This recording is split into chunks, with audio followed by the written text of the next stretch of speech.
bitches! I'm back! It's the internet's probably least favourite demi-queen that apparently most people just can't seem to understand has the capabilities to play Hearts of Iron 4. Also, if you've been checking the comment section, I mean this is news to me, apparently I'm ISP's wife. Now, none of that actually has any fucking idea with, what the fuck we're doing today. This is a new game. Long story short, I managed to find a way to get a Windows emulator called Whiskey working, and now we have some old games that I used to own, and still own, that I just couldn't play for a while. Because Apple is really stupid, it refuses to collaborate with other corporations and throttles its own ability to have actually good games on their admittedly pretty decent hardware. Today, we're playing Democracy 4. If you don't know what Democracy 4 is, it is basically a game that attempts to gamify, in the most realistic way possible, the act of being a leader, right? It's sort of a policy simulator. You make policies and then you see the consequences of those policies. And honestly, the game's pretty hard. I used to play it, I have like 4 hours in it, you know, I would lose quite a lot. Mostly because I was pissing around and not like, you know, but yeah, anyway. I thought I would do a sort of mini-series on this, so if you don't know, since most of my viewers are American, the UK at the moment, as of the 2024 general election, has 4 primary parties. The Conservative Party, which is the UK's sort of, it's kind of like the Republicans before Trump, you know, before like they became really Nazi and fascist. You know, sort of moderate, centre-right, pro-big business, fuck the poor people, anti-immigration, anti-basically everything that's good in the world. Okay, maybe that's a little bit facetious. I mean, if you watch the birthday video, you would know that I lie on the left side of the spectrum, so I will admit I may be a bit biased in my explanation here. But, we have the Labour Party, which is supposedly centre-left, and is our sort of social democrat party. But they sort of flip-flop, like, under Jeremy Corbyn, they were sort of like a old-fashioned municipal socialist party, but then under Keir Starmer, they've kind of just become like a centre-right party, because the Tories, under the heavy influence of Nigel Farage and Rishi Sunak, 2 very far-right individuals, one of which we're going to be focusing on today, sort of drifted the party quite heavily into the alt-right, and then Labour just became more right-wing because of that. We had not the Social Democrats, the Liberal Democrat. Why did I struggle and like completely fumble? I don't know. We have the Liberal Democrats, which, I mean, they're kind of just like, they're just liberals. They're basically our version of the Democrat Party in America, but a lot more like, I guess, classical liberal, I guess. Like, they sort of try and be like the fun-loving party, but nobody ever really hears anything from them because nobody really gives a shit. And then we have the party that we're going to be focusing on for our first video, the most divisive party in UK politics at the moment, the Reform Party, led by one man called Nigel Farage. Now, especially if you're not English, you probably don't know who Nigel Farage is. This is Nigel Farage. He is very ugly. He has a face that looks like a toad squeezed too hard on the toilet and ended up accidentally getting an erection. Now, Nigel Farage is a British, I will quote here directly, is a British politician and broadcaster who has been Member of Parliament for Clacton and leader of Reform Party since 2024. He previously had some other parties, the UK Independence Party, otherwise known as UKIP, and he was a member of the Conservative Party for a little while. Now, why does any of this matter? Why does Nigel Farage matter? Well, because he's the leader of the fucking Reform Party, and today, for the first episode in the miniseries, we're going to be going over the Reform Party. Now, why is the Reform Party divisive? Well, it's mainly because of its leader. Now, Nigel Farage, I'm sure on Wiki Quotes, I think it is, I could probably find something. Hang on just a second. Well, I think this sums up his anti-EU stuff, quotation marks. There's not much point in having a United Kingdom if we're governed from somewhere else. We may as well now become a satellite state of the European Union, because that's virtually what we are. Our courts aren't supreme, our parliaments aren't supreme. Whether that's in Holyrood or in Westminster, this is not about Scotland's relationship with Westminster, this is about where Scotland wants to be a part of an independent UK. Oh, this one's quite, this one's quite damning. I didn't even know he fucking said this one. Direct quote from the LBC. Oh, fuck.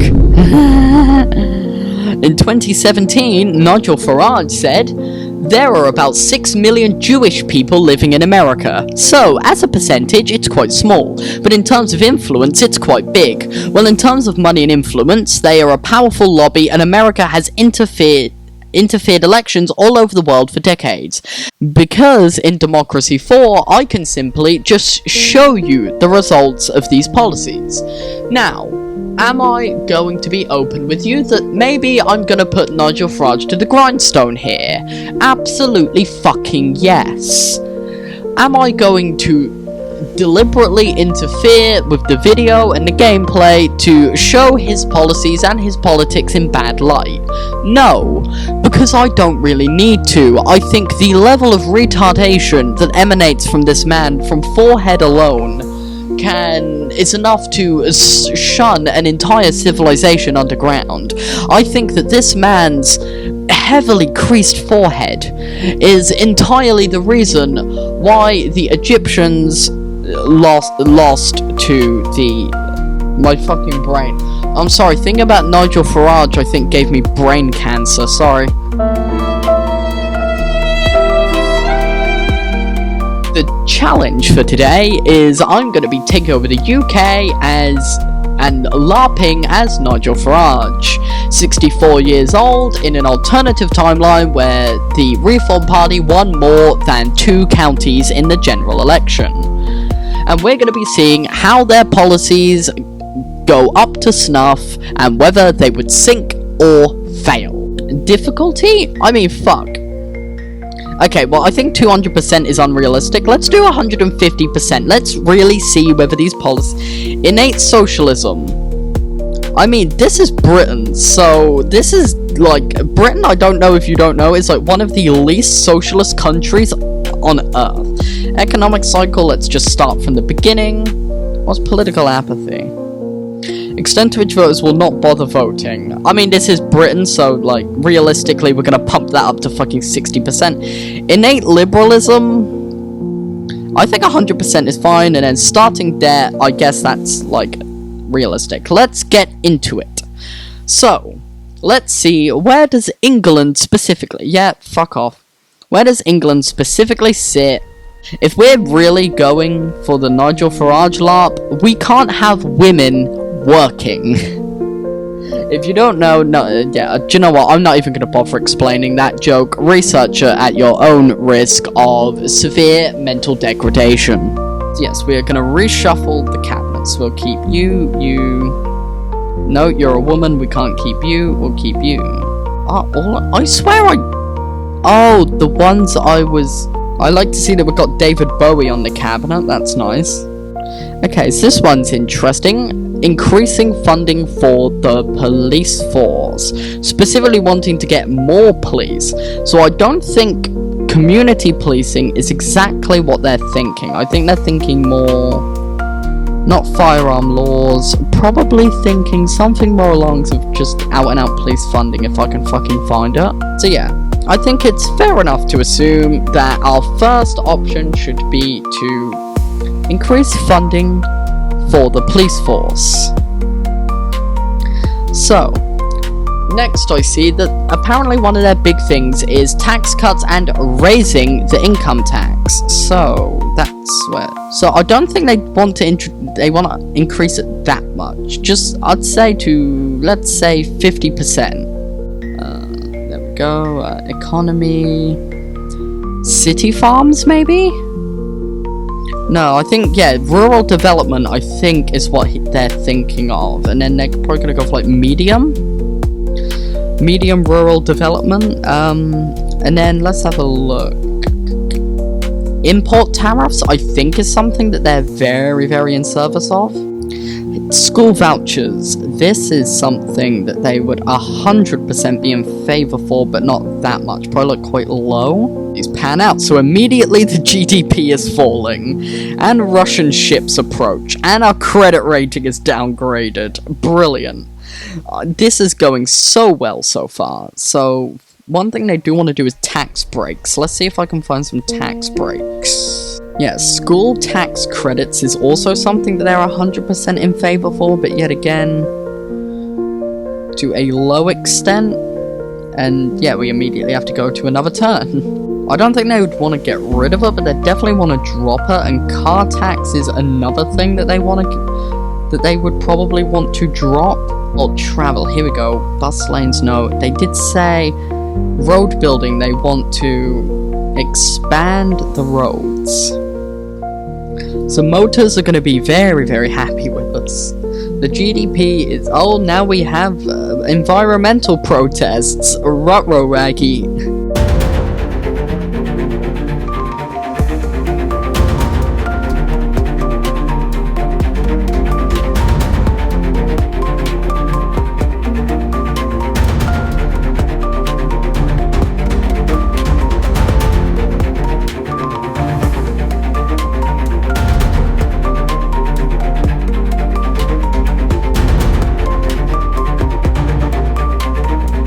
They want to completely eradicate car emission limits. Tina plants flag. Yeah, that's probably not going to go down well with the Patriots. But we're getting more support. Apparently more and more people are signing up to be members. Okay. I mean, State Health Service they actually want to increase funding for. So, that's good, I guess. Right to privacy. Yeah, I don't think that's really... Actually, no, that sounds very in line. You know, I mean, they did say they also wanted to increase military spending a little bit, so we're gonna do that. That might make some people happy. Nigel Farage definitely seems like the sort of person that would not want single adoptions, to be honest. I don't think I really need to double check that. Oh great, now we've got a debt crisis. Wait, does this mean I can get emergency powers, or do I have to wait for that? I can't remember. Foreign aid? Yeah, they just want to scrap that. I don't even need to double check. Although I do get emergency powers, which is good. To propose that the Senate give immediately emergency powers to the Supreme Chancellor. And as my first act with this new authority, I will create a grand army of the Republic. Oh yeah, 100% a border navy is something they're gonna want, like, maximum. I think import tariffs is something that they, like, 100% would be, like, in favor for, but yet again, not, like, incredibly high. So this is something that they want to introduce, and let's see, can we do any other ones? I think that's definitely... Oh, what's this? Gender transition. Nope, they definitely would want to ban that. I can definitely reassure you of that one. Border controls, yeah, they're just full maximum on that. I don't need to even, like, question it. Refugee policy, we are going to be dropping that. Clean energy subsidies, I can imagine they completely want to get rid of. Agriculture subsidies, they 100% want to increase. yeah, they want to get rid of benefits like the disability benefit. Citizenship tests, I think, yeah, they 100% want to completely max out these. Maybe like cut tax. Yeah, small business grants is actually something that they seem to actually be. And then also it seems like tax shelters is something they like as well, but only at like bare minimum. Turns out when like most of the popular things like the country has, you like completely rewrite. Yeah, I mean, there is one thing that I can definitely say, like in public services, I think it's time for a little tea slurp. Since we're near at the end of this video, I honestly thought this would take a little bit longer.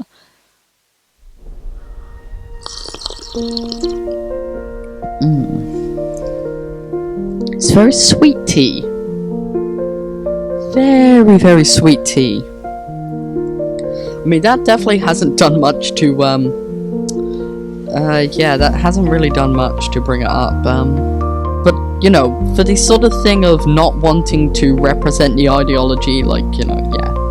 So let's go public services. I did see one thing in here, public religious broadcasts, 100% is something they would want. National Armed Forces Week, that's definitely something the Reform Party would be into. Oh, state rail, that's something that they said was like something they really like. They want to build like new railroads and stuff, that's part of their manifesto, so that's definitely something. Oh, this is definitely something, no. Yeah, that's something they would cut down on, definitely. Election campaign, usually, actually, he's very positive. Okay, here we go. Is this a successful? I think I've stayed very, very true to like the very little knowledge of their policies and ideology that we really know about, other than just kind of being like anti-immigration, anti-gay, and like anti-basically everything that makes people happy. I think I've done a pretty good job at objectively representing them, so we're gonna see, do they win another election? Let's go. Yeah, it's not looking very good. This actually looks like a fairly realistic depiction of like the average UK election. Yeah, I think it definitely makes sense that we did fuck all. Yeah, so this was the first episode. Honestly, not really much to say. I think that I did a good job at representing the broad strokes of the party's policies. I hope that for any Americans watching, you actually learnt something, and, you know, you can actually sort of understand a little bit about UK politics, and I'll be back with the next episode eventually, and that one will probably take a look at, I want to do Conservative and Labour Party like later, because they're sort of the big ones that people would know about. I want to do the small ones first, so we'll do Lib Dem next. Yeah, I don't know, this one sort of means a little bit to me, because I feel like a lot of people get misinformed about people like Nigel Farage. You know, they see the memes and they get this very idealized version. I hope that this video helped to shed some light on the actual things these people are fighting for. You know, yeah, I hope you enjoyed it, and I guess I'll be back soon. Bye!